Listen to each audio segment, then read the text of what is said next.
She's adorable. Okay, on to some more things that I failed to cover in the first video before it ended. It is important to understand how weapons scale. You'll see attribute scaling here in this area. It's on a scale from S to E, S being the best, E being the worst. I guess there are also dashes, which means it doesn't scale with that at all. So scaling is percentage based on the letter. So if you have S tier strength scaling, which I don't have a weapon that does that, but if I did, it would incorporate, it's like 130 to 150% of my strength into the damage that weapon deals. So this crystal knife scales with strength, dex, and intelligence on a D, which a D might incorporate 40 to 60% of whatever you have in that stat. So since my strength is 31, you can see that on the right hand side over here. My strength is 31, my dex is 29, and my intelligence is 12. It will take percentages of all of those numbers, and that added bonus is going to be 22 and 3. So it totals 25 extra damage from the scaling. Scaling can be changed and differs for every weapon. See, this is E on strength, which means it's worse than D, obviously. C, I don't know if I have any really good scaling weapons. No, I don't. But you can upgrade weapons using smithing stones at a blacksmith or at an anvil. And what this does, it will not only increase the base stats of the weapon, but it will also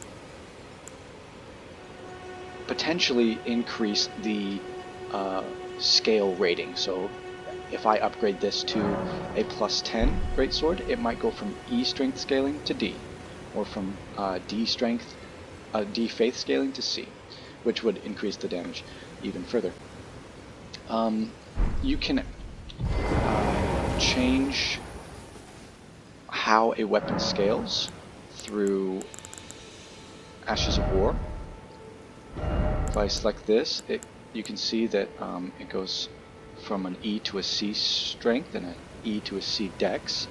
I'm using something that scales with faith because I'm doing a faith build. And even further, you can change what kind of affinity is given. These are from whetstones, the ones that you should have unlocked just from the beginning of the game are standard, heavy, and keen. If you pick up the whetstone, which is in the Gatefront ruins over here, I can show you where. But I put sacred on there so it scales with faith. You can change it so it scales better with dex or strength or whatnot. But it's important to it just makes it so you can choose any weapon and then have it scale with whatever stats you want to. To get your main whetstone, you can come over here to the Gatefront ruins, and oh, by the way, Torrent can double jump. Come down the stairs, and then open that chest. In combat, so we can show some in-combat things. Let's see. Yeah, I'm blocking by holding right click, obviously. That was a counterattack. As soon as he hit me, I held shift and left clicked, and it initiated a counterattack, which are powerful and they're powerful and they cause a lot of stagger, which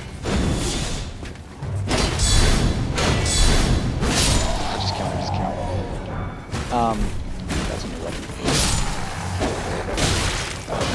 Sorry, it's hard to explain combat. But if you counterattack, it does a lot of damage. If you hold shift and left click, you'll do a heavy attack. If you just left click, you'll do a light attack. Obviously, heavy attacks do more damage, are slower, and cause require more stamina. If I'm standing still, spacebar backsteps me. Rolling is important in combat because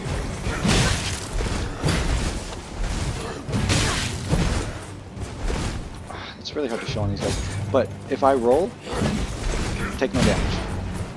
Rolling gives you a couple seconds of immunity, but you need to learn the illusion boss fights. Okay, and also it helps you get away because sometimes you start dying.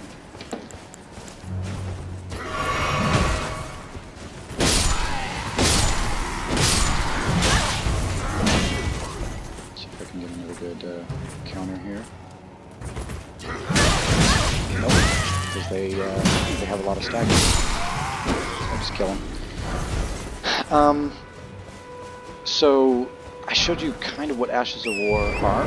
Ashes of War are actually abilities on your weapons. Right now, Ashes of War default to your offhand weapon, which is going to be shields or whatnot. So mine is Barricade, which looks like that, and it just increases the amount of damage and negation that my shield provides to me. If I switch my thing out, it switches to my right hand because my left hand no longer has an Ashes of War on it. I can cast Golden Vow. That's what it is. You can change what these are on a weapon at practically any time. There are some legendary or better weapons that don't allow you to change the Ashes of War that's on them. But you can find Ashes of War on corpses and chests and from killing beetles. But you can pretty much put most Ashes of War on most weapons. And they all do different things. So they're fun, they're great. Make sure to use them in combat. They do require FP, so make sure you have enough. And you activated your active Ashes of War, which right now is my sword, by holding shift and right clicking. So shift left click, heavy attack. Shift right click, activate your Ashes of War.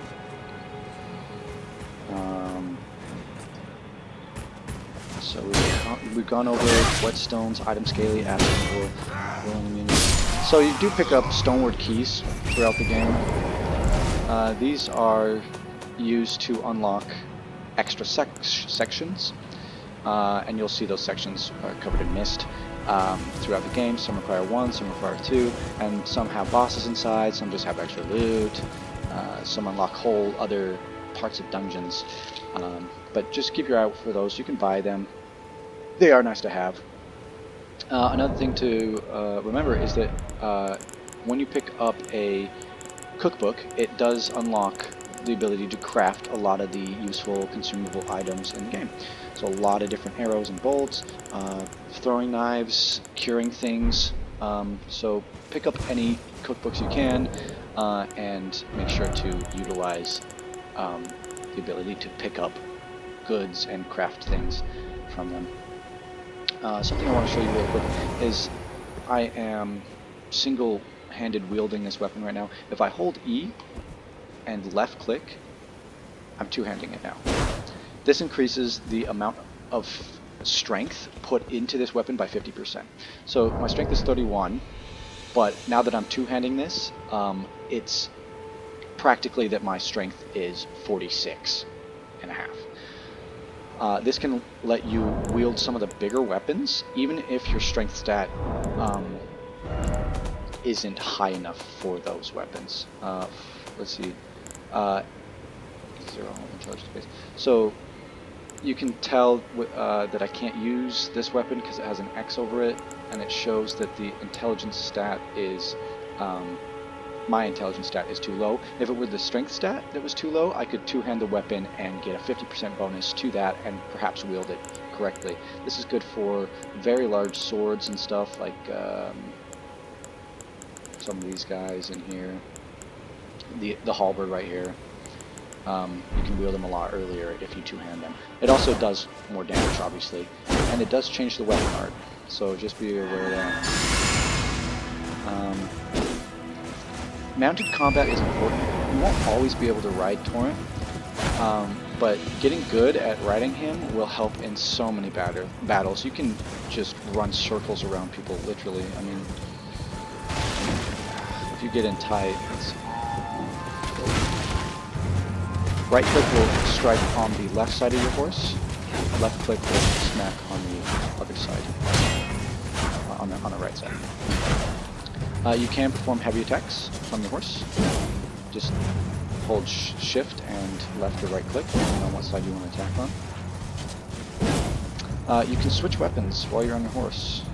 I don't have a primary equipped, but if I switch my secondary, you notice I'm still holding my sword. If I wanted to switch that, I would hold E and right click. So now I have my spells as my primary weapon on my horse, which is really nice because I can run around and still cast weapons. Oh gosh, that was a long one.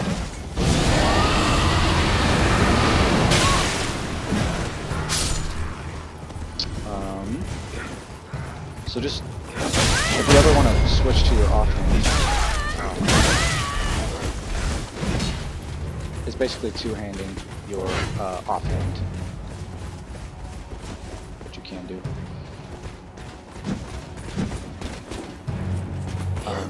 Water. That was a little slow. I just want to be able to show you these things. Oh, I'd recommend getting the lantern as soon as possible because there's a lot of dark dungeons and stuff. But the lantern just hangs off your belt, while the torch you have to hold in your hand. I think that's pretty much it. There is a lot of exploration to be done. There's a lot of zones that don't tell you that they're harder than the last, but as a quick general guide,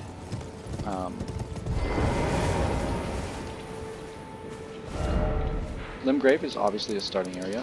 You can go Weeping Peninsula next, which is down here, which is like the second area. The third area that I went was up here. You can actually skirt around the castle if you come up the bridge, and then you jump off the side right here, and then just follow this trail up and around, and it'll take you right here, and then you can explore this whole area. It's called Lonely of the Lakes. It's pretty easy. Next is Caelid, and then the capital, where I am, is after that. There's one boss in Lonely of the Lakes, there's one in Limgrave, and there's one in Caelid. I think the last ones are in zones that I haven't discovered. I know there's one in the capital, but once you get to them, you'll unlock a lot of new things. Icons on the map are pretty standard, so if you see a church icon, it's going to look the same, like when you go there. So this church looks practically the same as this church, looks practically the same as this church down here. Churches have sacred tears in them, which are used at sites of grace to increase the increase the potency of your flasks. So if I sit down here and I go to flasks, you can allocate flask charges, which lets you switch between how many are what, which is great if you don't have any abilities that cost mana. You can increase the amount replenished by FP and HP flasks by using sacred tears, which are found at churches. I don't have any. You can also add charges using golden seeds. Golden seeds are found at little glowing trees throughout the entire place. If I go to the gate front here and I run up, you should have seen this already, but the trees will all look the same, the churches will all look the same. They might have different enemies, different extra details and whatnot, but they're practically all the same. Also remember, if you sit at a side of grace while you're in combat, it will reset all those enemies back to their starting place, so that they will not be fighting you anymore. So if you are ever scared for your life, just sit down at a side of grace. You don't have to sit down at a side of grace to respawn at it, you just have to touch it. These little trees right here are where golden seeds will be. And you just pick them up, and then you go and sit down and you use them. Sites of Grace are always safe. Like, enemies are not going to spawn on top of you there. But sometimes they'll chase you there. These wolves, probably. And you just sit down and they're gone. It's a nice way to save your ruins and be safe. You can eventually change the appearance of your character, so don't worry about that. You can change the appearance of your armor, so don't worry about that. There's nothing really else. You can sort your chest. Anything over the stack limit, so I believe it's 40 for consumables, 30 for some, will go directly in your chest. You can just pull them out at any time. But you can sort just about anything.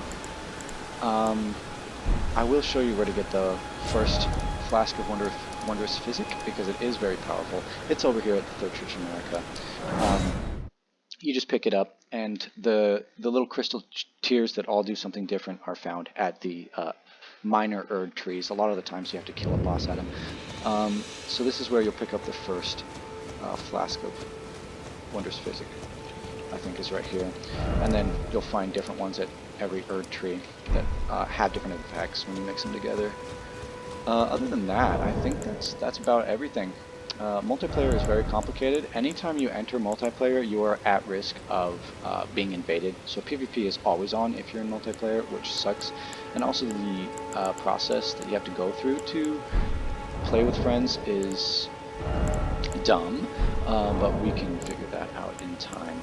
You can leave messages. Messages aren't necessarily important or good.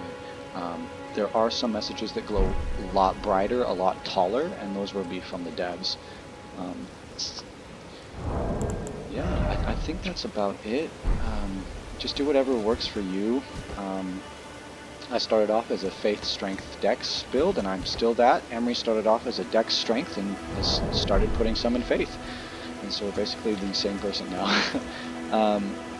A lot of the cool armor sets, though, you have to do like specific things, and a lot of the side quests, if you do something wrong, they will end, and you won't be able to do them again. So, for example, there is a lady in the castle somewhere in here. I won't tell you exactly well, but if you talk to her, she will help you beat the boss of the castle. But if you don't talk to her, she'll still show up later in the story, but she won't give you the same dialogue. She won't give you some of the rewards that she would otherwise. So just make sure that you explore everything and are confident enough in the area to defeat the boss, because that's usually what triggers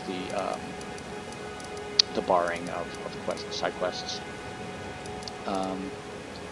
And dialogue is going to be your best friend. So make sure that when you talk to somebody, you talk to them multiple times until they start saying the same thing, because sometimes a quest or an item will be locked behind 2 or 3 sessions of speaking to the same person, and it can be done right in a row.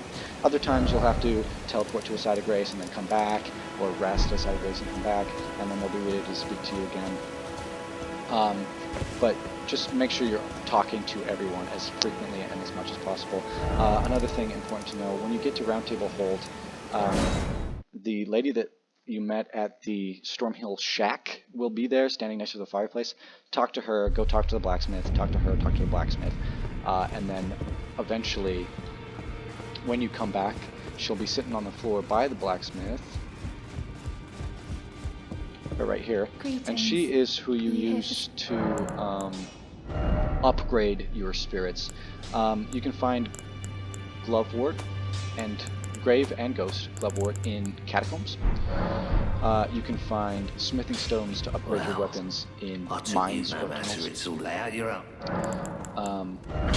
But this is how you increase that base stat, and scaling is how you increase that plus number.